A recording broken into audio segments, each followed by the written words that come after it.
아, 예배 참석하신 여러분들을 보면서 정말 하나님이 얼마나 기뻐하실까. 여러분들 한 분 한 분들이 하나님께서 꽃피워 주시는 거룩한 그 꽃이다. 우리 옆에 있는 분들 보시면서 집사님이, 권사님이, 형제님이, 목사님이, 전도사님이 하나님의 꽃입니다. 이렇게 하면서 한번 축복하십시다. 네, 하나님의 꽃이십니다.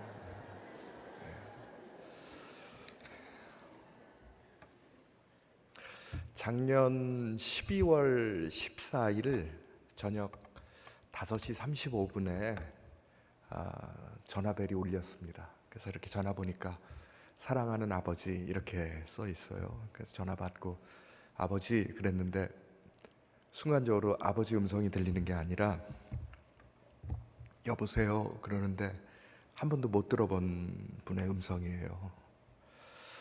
선생님 119 구조됩니다. 선생님 아버지께서 지금 심정지가 오셨습니다. 적극적 연명 치료를 하시겠습니까? 하는데 머리가 갑자기 하얘졌습니다. 아무 생각이 나지 않는 거예요. 그래서 겨우 얘기한 게 뭐라고 말을 해야 되는데 나오지 않는 상황에서 이분이 다시 선생님 지금 급한 일입니다. 급하게 결정해 주셔야 됩니다. 이러는데 한편으로 이게 보이스피싱이 아닐까, 아니면 하나님 제가 지금 어떤 꿈을 꾸고 있는 것이 아닙니까? 이런 생각이 드는 거예요. 계속해서 이분이 급히 결정해 주셔야 됩니다.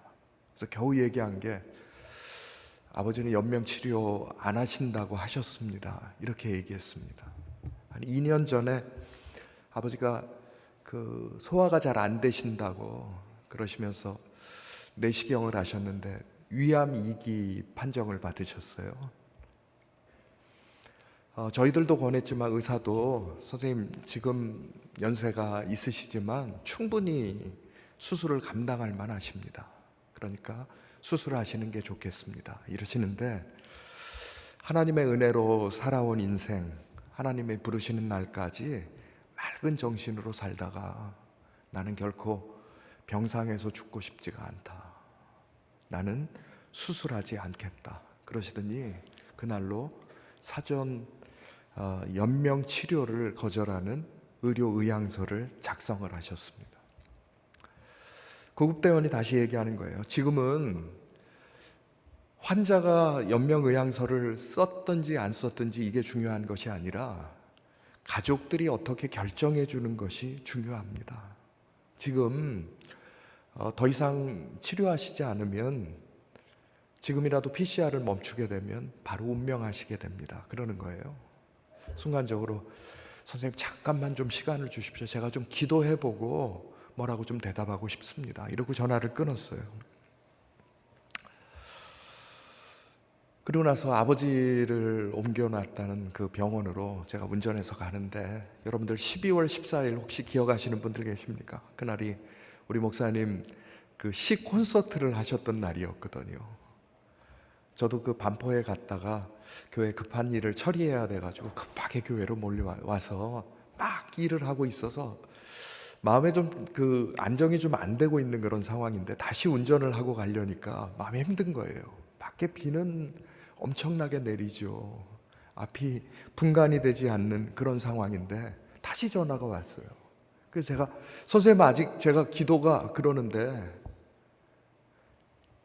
저희가 노력한다고 했지만 어르신께서 운명하셨습니다. 위로드립니다. 이러는데 뭘 어떻게 해야 될지 모른다라는 것이 과연 이런 것이구나. 뒤에 차는 밀리죠. 뭐 차를 옆에다가 세워놓을 수도 없으니까 운전은 해야 되는 그런 상황이 되는데 창밖에는 빗물 내리고 제 눈에는 눈물 내리고 하나님 뭘 어떻게 해야 됩니까 하는 그런 마음 속에서 갑자기 하나님께서 머릿속에 성경 말씀 한 구절이 이렇게 쓱 하고 지나가게 해주시는 것이에요.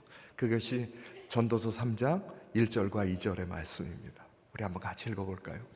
범사에 기한이 있고 천하 만사가 다 때가 있나니 날 때가 있고 죽을 때가 있으며.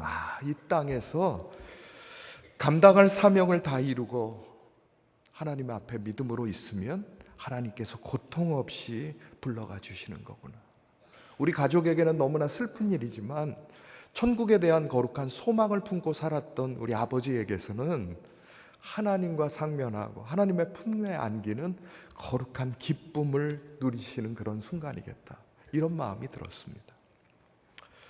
저는 삶을 살아가면서 무엇인가 특별한 결정을 해야 될 때 오늘 우리가 함께 읽었던 본문 시편 16편의 말씀을 읽습니다. 말씀을 읽고 또 읽고 묵상하다 보면 말씀 한 구절 한 구절, 단어 하나가 제 마음판에 박히기 시작합니다. 오늘 말씀을 통해서, 우리가 함께 나누는 말씀을 통해서 혹시라도 인생에 무엇인가 좀 결정해야 되는 분들이 계시다면, 하나님, 오늘이 우리들의 인생의 큰 기준을 다시 한번 붙드는 시간이 되게 하여 주옵소서. 그런 마음을 가지고 말씀을 함께 기다리시고 말씀을 나누시기를 바랍니다. 오늘 말씀 한번 다시 보십시다. 시편 16편 5절과 6절의 말씀입니다. 여호와는 나의 산업과 나의 잔의 소득이시니 나의 분깃을 지키시나이다. 내게 줄로 재어준 구역은 아름다운 곳에 있으며 나의 기업이 실로 아름답도다. 이 말씀을 표준 세번역으로 보면 조금 더 의미를 우리가 당겨서 볼 수가 있습니다. 다시 한번 고백하십시다. 주님이야말로 내가 받을 유산의 복입니다.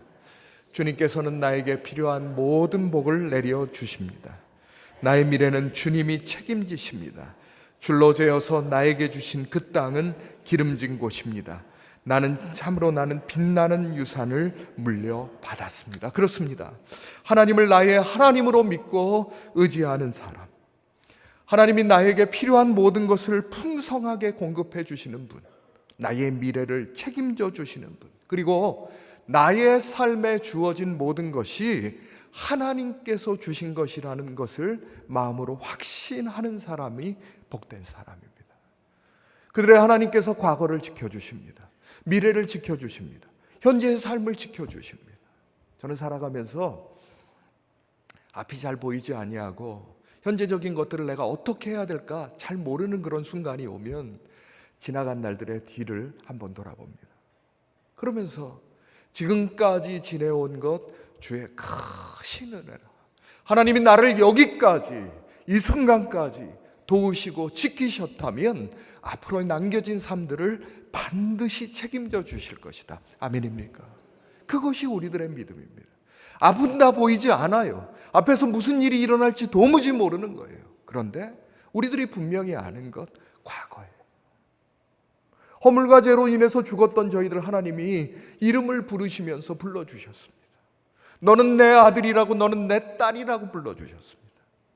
하나님이 우리 아버지가 되어주시고 우리가 그의 자녀가 되면 하나님이 책임져 주시는 겁니다. 우리가 자녀들을 위해서도 그렇죠. 당장 내가 먹어야 될 것, 내가 입어야 될 것, 내가 써야 될 것의 절실함을 알면서도 아이들의 필요가 다가오면 그곳에 먼저 물질을 쓰게 되어 있습니다. 시간을 쓰게 되어 있습니다. 우리 하나님 그런 하나님이십니다. 우리를 눈동자처럼 지켜주시고 한 호흡도 놓치지 아니하시는 그 하나님, 우리의 하나님이십니다. 그 하나님이 살아계십니다. 역사하십니다. 우리들의 사정을 아십니다. 형편을 아십니다. 돌보십니다. 지키십니다. 인도하십니다. 길을 열어주십니다. 새 힘을 공급하여 주십니다. 하나님 역사하십니다.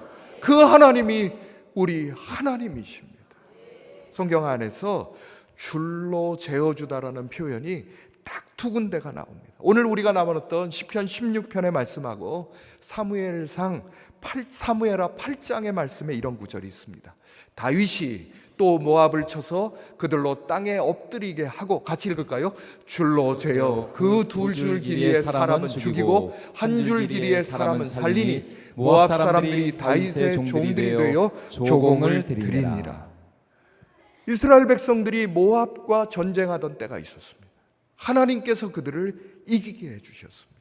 그리고 나서 포로들을 잡았는데 이들을 어떻게 할 것인가 여기에 줄은요, 이 사람들의 키가 크다 작다의 문제가 아니고 이들이 하나님 앞에 이제로부터는 순종하는 삶을 살 것인가 그렇지 아니할까 하는 것을 기준으로 정했다는 겁니다.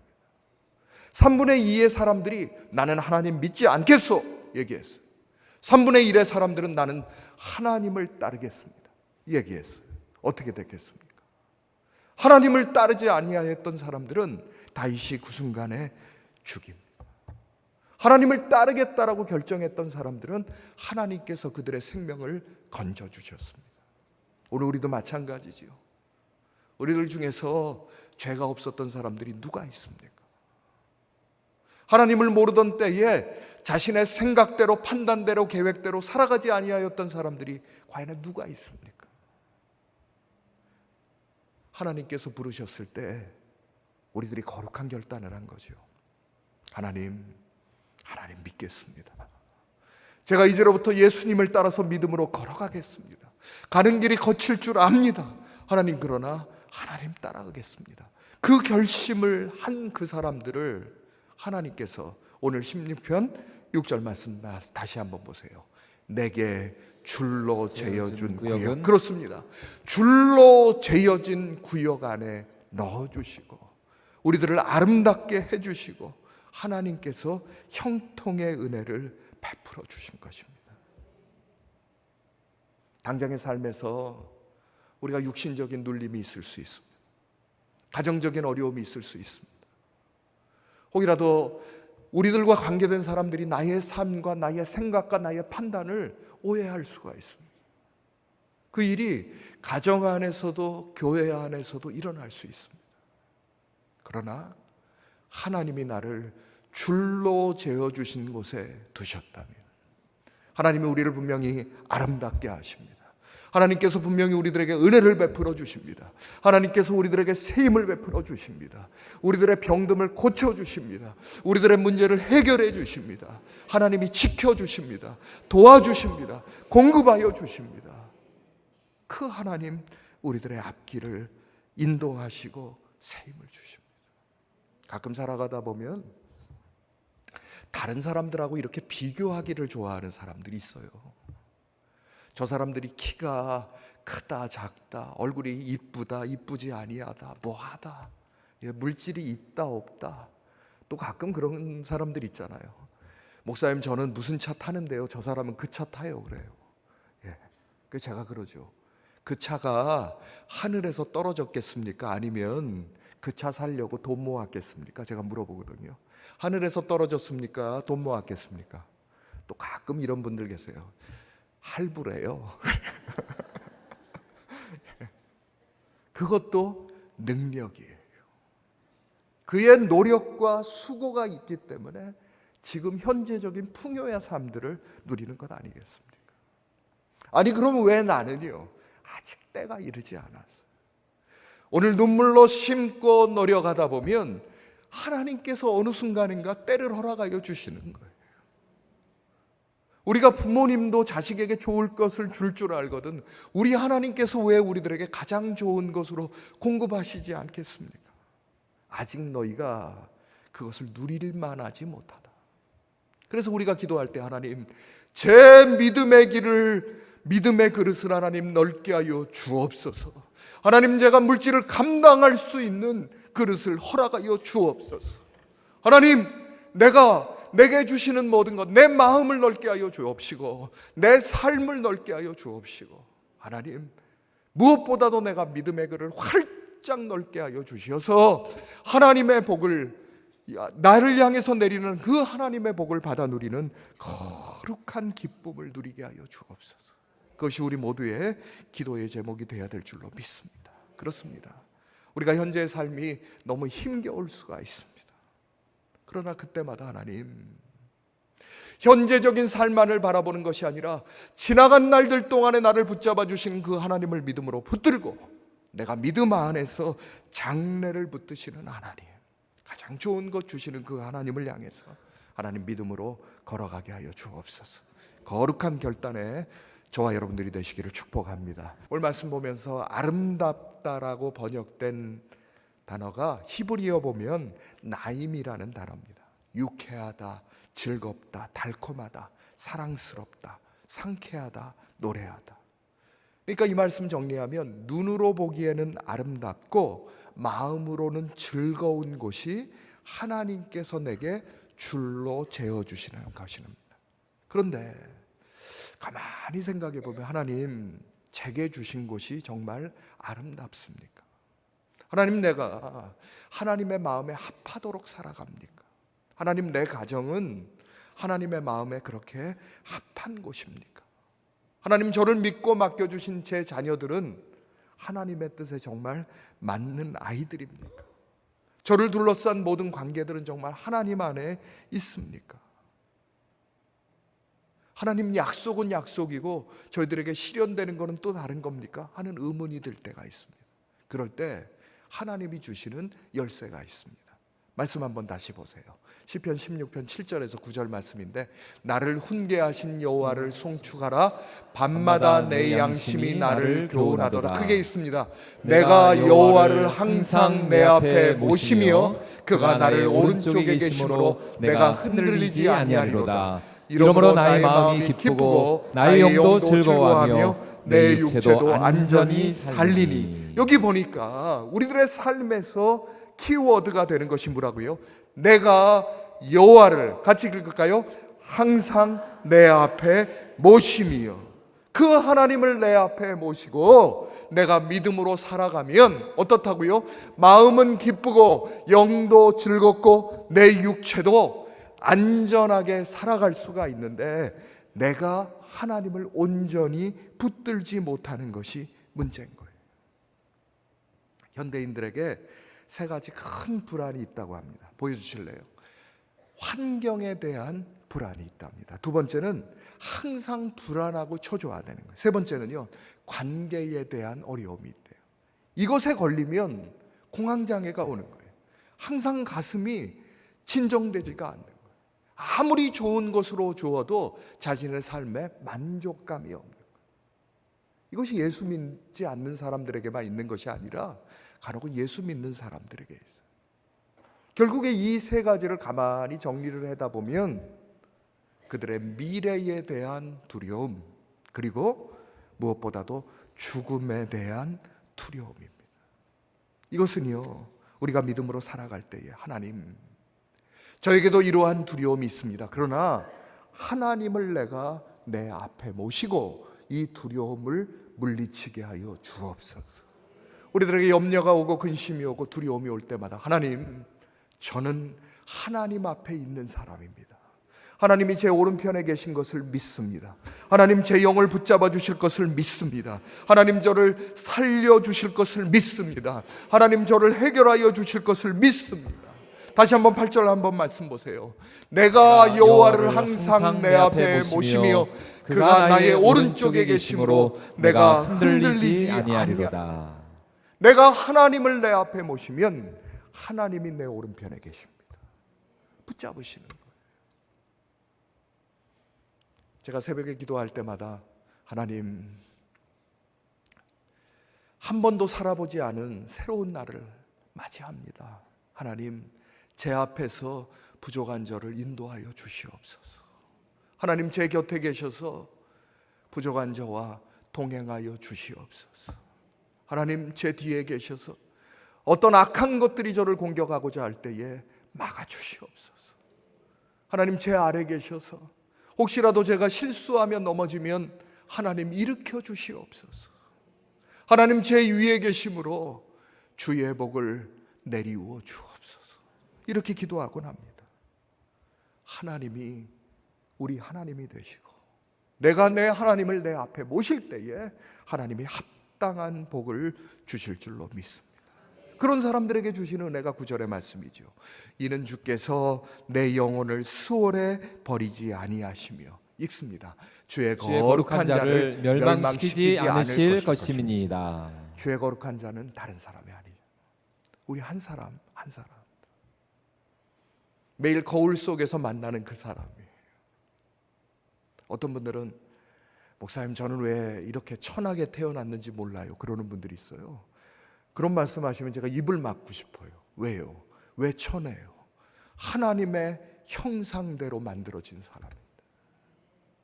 왜 우리가 연약해요? 하나님이 힘을 도와주시는데. 왜 우리가 외로워야 돼요? 하나님이 함께 해주시는데. 왜 우리가 인생에 대한 미래의 두려움이 있습니까? 왜요? 그 두려움 속에 있을 때 분명히 하나님이 나를 붙잡아 주신 줄로 믿습니다. 하나님, 저는 흔들리지 않습니다. 내 영혼은 결코 스월에 지옥에 빠지지 않습니다. 왜? 하나님의 거룩한 자를 멸망시키지 아니하실 것이라는 약속을 주셨기 때문에 그 거룩한 담대함이 우리 모두에게 있어야 됩니다. 제 아버지 얘기를 조금 더 하겠습니다. 저희 아버지가 떠나시던 날 점심에 평생 한 교회를 섬기셨던 그 장로님들이 함께 모이셨대요. 사진 보여주실래요? 여기서 잘 보이시는지 모르는데 앞줄 하나, 둘, 셋, 넷, 다섯, 여섯, 앞줄 여러분들 보시기에 오른쪽에서 6번째 분이 제 아버지입니다. 이 시간이 정오 무렵이에요. 이 모임을 마치시고 같이 식사하시고 그리고 나서 또 차를 같이 드시고 또 더 가까우신 분들이 나머지 남으셔가지고 기도 제목을 나누셨대요. 그리고 나서 마지막 분하고 헤어지신 시간이 오후 5시였대요. 그런데 제가 오후 5시 35분에 아버지가 쓰러지셨다라는 전화를 받았고 저녁 6시에 가셨어요. 그러니까 이 조문을 오신 어른들 중에서 그런 얘기 하시는 거예요. 야, 이게 무슨 일이니? 그러시는 거예요. 무슨 일이니? 집에 막 들어오셔가지고 소파에 앉으셨다가 가슴을 붙잡으시고 그냥 넘어지셨대요. 어머니 놀라셔가지고 바로 119 구급대에 전화했는데 뭐 몇 분 만에 왔는데, 우리가 생각해 보면 그 PCR이 잘 되지 않았던 거죠. 그 시간의 지체라고 분명히 우리가 생각할 수 있는 것인데, 병원으로 옮겨가신 다음에 제가 여기서 고대 안암병원까지 보통의 경우에 1시간 정도면 갈 수 있는 거리를 2시간이 넘어서 갔어요. 그래서 가니까 응급실에 가니까 우리 TV에서 많이 보는 그런 장면들이 있잖아요. 침대 위에 한 분이 누워 계시고 이 시트로 덮어져 있는데 조심스럽게 그 시트를 보니까 평생을 본 분인데 너무 낯선 모습으로 보이는 거예요. 순간적으로 아버지, 왜 여기 누워 계세요? 집에 가세요 하고 그런 말이 목구멍까지 올라오는 거예요. 이미 호흡은 다 멈추시고 조금도 움직일 수 없는 분인데 혼자 가만히 좀 들여다봤어요. 제 아버지가 맞아요. 제 아버지예요. 너무 낯선데 너무나 편안해 보이시는 거예요. 그러면서 마음으로 참 복 받으신 분이다라는 마음이 드는 거예요.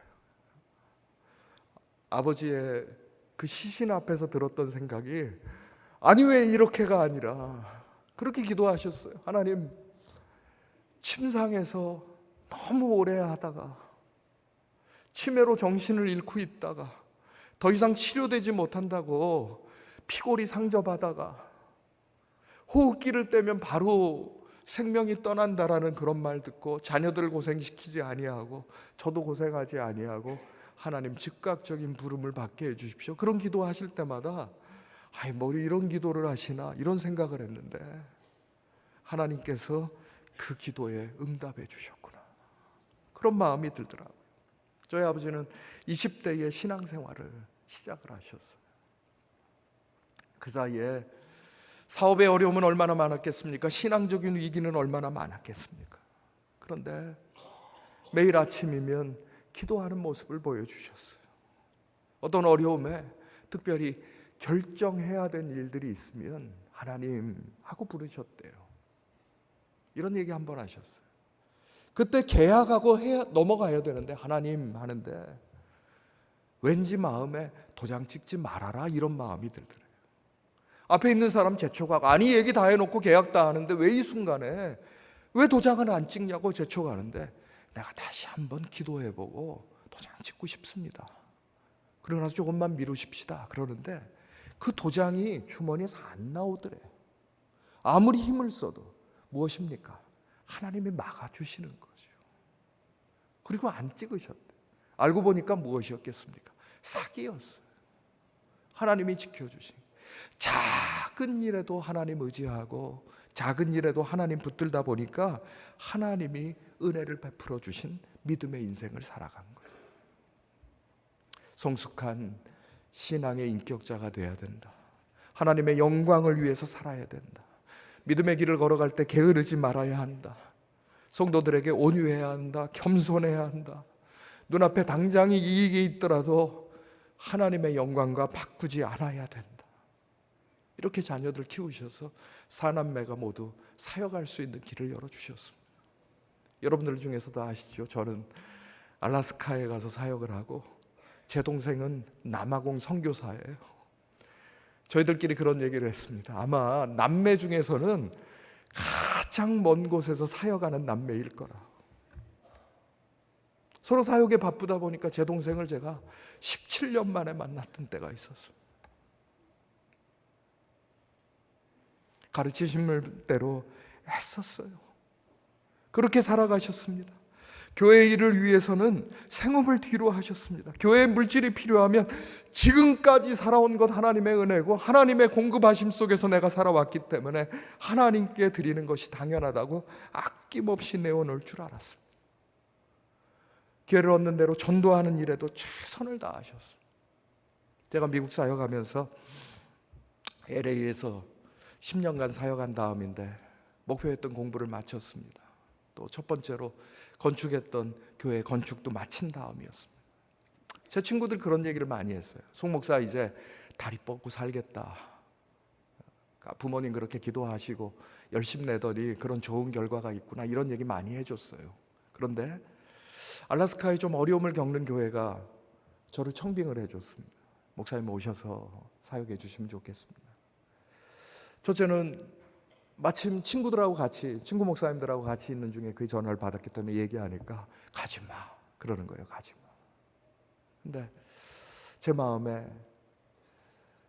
하나님이 부르시는 곳이면 가야지 하는 마음이 있는데 저도 기도하고 제 아내가 기도하고 또 양가의 어른들이 같이 기도하는데 아버지께 전화했어요. 아버지 알래스카에서 저를 부르는데 제가 이거 어떻게 하면 좋겠습니까? 그랬더니 거기 목사가 필요한 곳이냐 그리고 다른 목사님들이 안 가고 싶어 하는 곳이냐 그러셔요. 그래서 제가 둘 다라고 그랬더니 이 일은 기도할 일이 아니야 그러시는 거예요. 그래서 저는 가지 말라 그러실 줄 알았어요. 그랬더니 나는 내 아들이 다른 목사님이 가기 싫어해도 목사가 꼭 필요한 곳이라면 망설이지 않고 가게 해달라고 기도해왔다 그랬어요. 그래서 제가 기도도 좀 잘하셔야 되는데 아니 다른 분들은 보니까 우리 아들이 좀 편한 곳에 가서 넓은 곳에 가서 마음껏 사역하게 해주십시오 이렇게 기도한다는데 아버지 뭐예요 이렇게 얘기할 수도. 기도하는데 하나님 그런 마음 주시는 거예요. 가라고.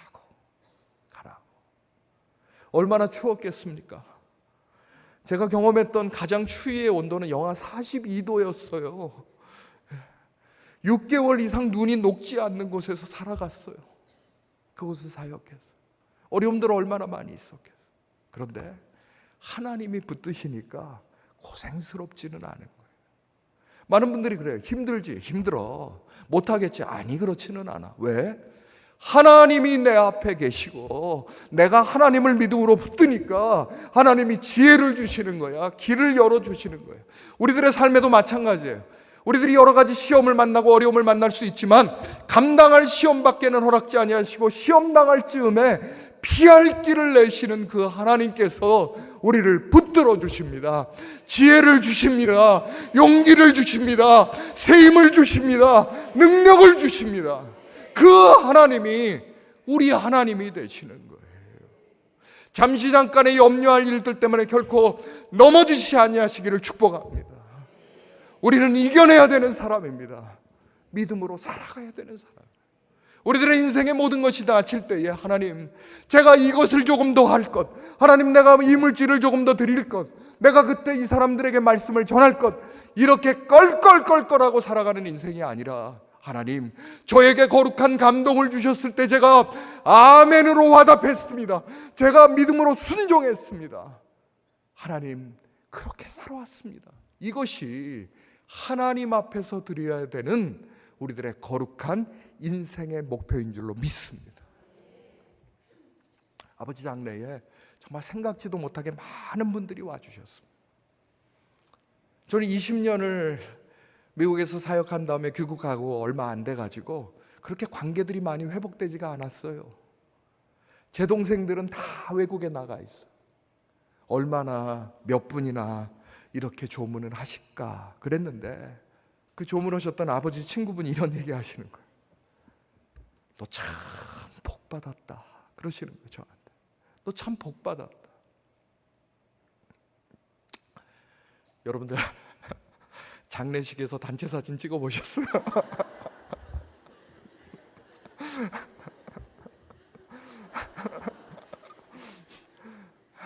여러분들 보시기도 처음이지만 찍어보기도 처음이에요. 왜 이런 생각이 났는지 모르겠어요. 장로님들 사진 한번 같이 찍고 가세요. 그래서 지금 가운데 아버지 보이시죠? 세상에 이런 사진 없는데 괜찮습니까? 괜찮지 않습니까? 예, 뭐 자주 찍을 필요는 없지만 기회가 되면 꼭 이렇게 기록으로 남기시는 거 좋습니다. 이런 얘기 하시는 거예요. 난 네 아버지가 참 평생 부러웠어 그러시는 거예요. 언행일치로 살고 신행일치로 말하고 행동하는 것, 믿음으로 바르게 살아갔던 것, 정말 벅차도록 힘겹게 살아갔던 분이다. 교회 섬기고 전도하는데, 특별히 친구분 한 분이요, 그 자리는 안 계시지만 친구 한 분을 전도하는데 35년이 걸리셨어요. 그래서 제가 마음 한편을 그 소리 듣고는 뭐라고 그랬냐면, 참 기도에 능력이 없는 분이라고 제가 그랬어요. 아니 어떻게 돼서 35년을 기도하는데 그분이 움직이지 않냐고요. 근데 이분이 나중에 그런 얘기 하시는 거예요. 네 아버지는 참 잘 살아간 사람이다. 우리가 어려서부터 같이 컸잖니. 그런데 어느 순간에 달라졌다고. 뭐가 달라졌냐면 신앙을 선택했다는 거예요. 여러분들의 인생의 마지막에도 그는 승리자로 살았다. 믿음으로 살았다. 복받은 인생이었다라는 그런 믿음의 아름다운 칭찬을 들으시는 저희 모두가 되시기를 축복합니다. 11절 말씀 한번 보세요.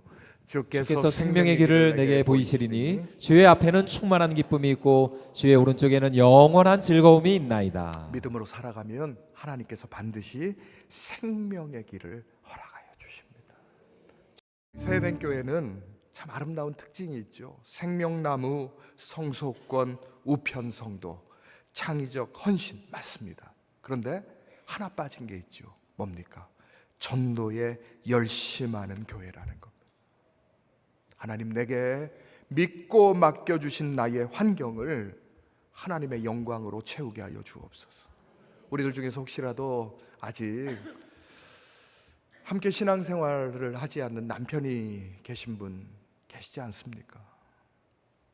혹은 아직 내 아내가 예수님 믿지 않습니다, 이런 분도 계실 수 있고, 우리 아이들이 어려서는 신앙생활 잘했는데 자라나면서 신앙을 떠나버렸습니다 하는 분들도 계실 거고, 아직 저는 부모님을 전도하지 못했습니다 하는 분들도 계실 겁니다.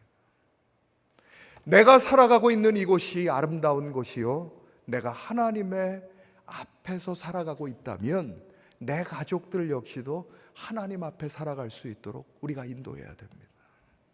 저는 참 아름답게 보는 모습들이 우리 성도들이 길에서 전도지를 나눠줄 때의 모습이에요. 그 주보하고 또 여러 가지 정성스러운 그런 선물을 담아가지고 우리가 전도하시잖아요. 제가 길에 떨어진 것을 보면 꼭 줍습니다. 그러면서 기도해요. 하나님, 이것을 처음에 전해준 분이 그 손이 복되게 하여 주셔. 하나님 생각 없이 버려버린 그 손이 언젠가는 하나님의 말씀을 붙드는 손이 될 수 있는 은혜를 허락하여 주시옵소서. 그 사람이 받아들이든 받아들이지 아니하든 전하는 우리들의 손은 정말 복된 손입니다. 간혹 그런 분들도 계셔요. 목사님, 저는 전도하는데 용기 내는 것 아니에요. 용기는 하나님이 주시는 거예요. 아니, 제가 입이 모자라서 우리들은 전하는 의무를 가지고 있고 받아들이는 것은 그 사람의 일입니다. 하나님께서 택하신 사람이면 그의 마음을 변화시켜 주십니다. 우리는 그 하나님의 복된 손, 하나님의 아름다운 현장을 향해서 우리가 믿음으로 순종하면 됩니다. 그런 생각해 봐요. 우리 목사님이 한국교회 전체 생태계라는 큰 숲을 가꾸시는 분이라면 우리 각 교구는요, 우리들에게 주신 작은 숲을 가꾸는 분들이에요. 거기에 생명수는요, 또 거기에 화단을 가꾸는 거예요. 우리는요, 각 가정은 자기 가정의 화분을 가꾸는 거예요. 우리 개인은요, 그 꽃을 꽂아놓은 화병을 가꾸는 거예요. 하나님, 이 화분에 꽃이 하나 더 피어나게 하여 주옵소서. 하나님, 이 화단에 하나님의 역사가 일어나게 하여 주옵소서.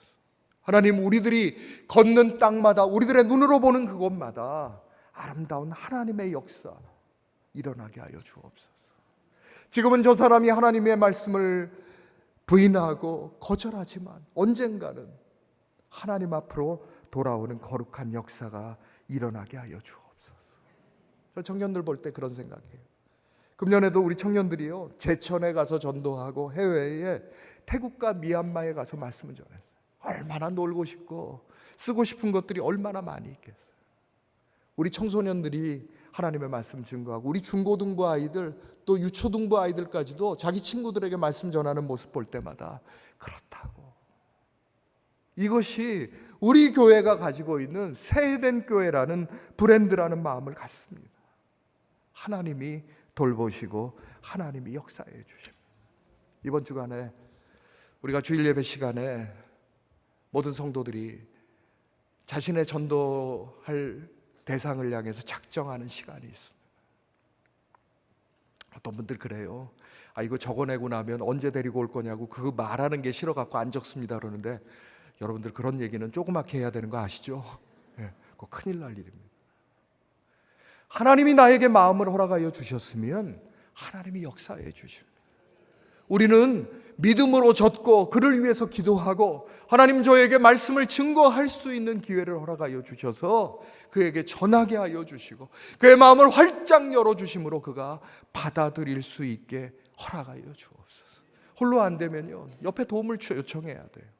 내가 이분 가지고 기도하는데 같이 기도해 주세요. 우리 같이 열매를 함께 합시다.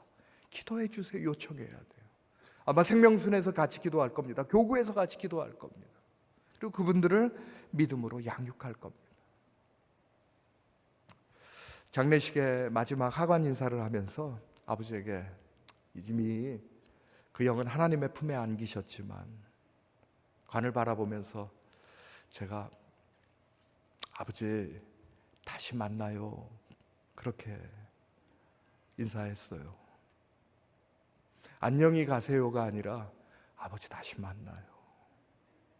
부족하나마 하나님께 부끄럽지 아니하도록, 그리고 부족한 제 아버지가 가르쳐 주셨던 그 신앙에 부끄럽지 않도록 저도 믿음으로 살아가려고 합니다.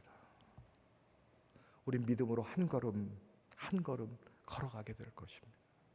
그리하면 하나님의 거룩한 역사, 하나님이 줄로 재어주신 이 땅에서 아름답고 복된 역사를 주실 줄로 믿습니다. 책임져 주시는 하나님, 우리들의 인생을 아름답게 만들어 주시는 하나님, 우리들에게 아름다운 환경을 허락하여 주시는 그 하나님, 믿음으로 붙들고 믿음 안에 승리하시길 축복합니다.